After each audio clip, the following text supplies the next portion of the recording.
நான் பலவீனன் அல்ல பலவான். இது பகுதி 2.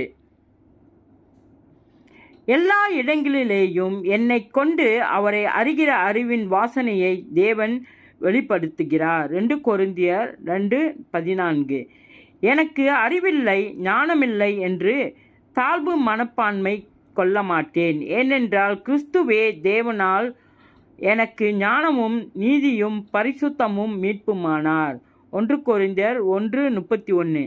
என்னுடைய நோய்களையோ பலவீனத்தையோ குறித்து பேசிக்கொண்டிருக்க மாட்டேன். காரணம், கர்த்தராகிய இயேசு கிறிஸ்து தாமே என்னுடைய பலவீனங்களை ஏற்று கொண்டிருக்கிறார், என் நோய்களை எல்லாம் சுமந்திருக்கிறார். மத்தேயு 8:17. அவருடைய தழும்புகளால் குணமானேன். ஏசாயா 53:5.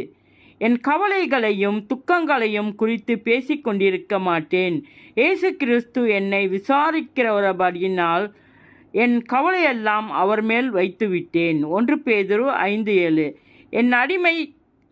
என் அடிமைத்தனத்தை குறித்து நான் பேச வேண்டிய அவசியமில்லை. காரணம், குமாரன் என்னை விடுதலையாக்கி